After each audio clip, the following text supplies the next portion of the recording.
Hello, students, teachers, parents, history nerds. Hello, everybody, and welcome to Nutshelled History, where we lay out the facts, the good, the bad, and the ugly.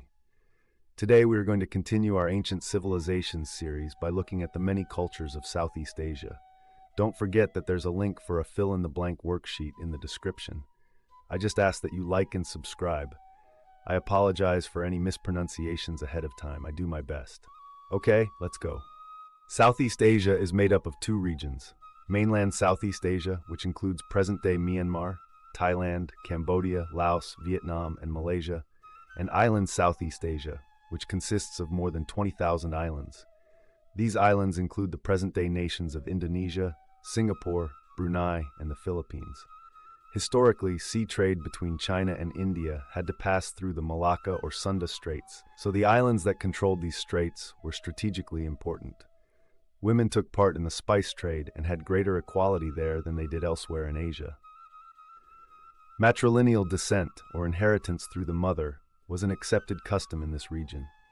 In the early centuries AD, Indian merchants and Hindu priests slowly spread their culture through Southeast Asia. Later, monks introduced Theravada Buddhism. Indian traders eventually carried Islam to Indonesia and as far east as the Philippines. Trade with India brought prosperity. Merchants exchanged cotton cloth, jewels, and perfume for timber, spices, and gold. A series of kingdoms and empires developed in Southeast Asia. The kingdom of Pagan arose in present-day Myanmar. In 1044, King Anarata united the region and brought Buddhism to his people. He filled his capital city with magnificent stupas, or dome-shaped shrines. Indian influences also shaped the Khmer Empire, which reached its peak between 800 and 1350. Its greatest rulers controlled much of present-day Cambodia, Thailand, and Malaysia. Khmer rulers became Hindus, but most people were Buddhists. In Indonesia, the trading empire of Srivijaya flourished from the 600s to the 1200s.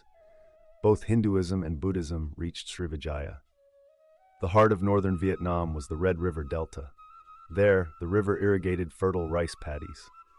In 111 BC, Han armies conquered the region, and China remained in control for the next 1,000 years. During that time, the Vietnamese absorbed Confucian ideas. Unlike the rest of Southeast Asia, where Theravada Buddhism had the strongest impact, Vietnam adopted Mahayana Buddhism from China. In AD 39, two noble sisters, Trung Trac and Trung Nhi, led an uprising that briefly drove out the Chinese. Finally, in 939, Vietnam was able to break free from China.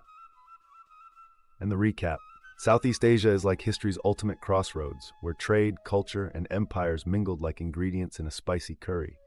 It's split into mainland, Myanmar, Thailand, Cambodia, Laos, Vietnam, Malaysia, and island regions, Indonesia, Singapore, Brunei, Philippines, with key trade routes that made controlling the Malacca and Sunda Straits a VIP pass to wealth. Women in the region had more equality, probably because they knew the real power of the spice trade. Indian traders brought Hinduism, Buddhism, and Islam, while local kingdoms like Pagan, the Khmer Empire, and Srivijaya rose and fell like waves in a monsoon. Vietnam, meanwhile, spent 1,000 years under Chinese rule before saying, "Enough," thanks in part to the Trung sisters, who staged a brief but fierce rebellion.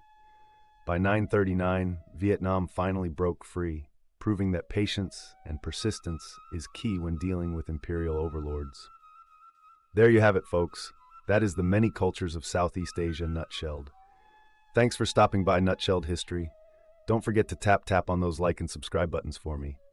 I'll see y'all next time on Nutshelled History.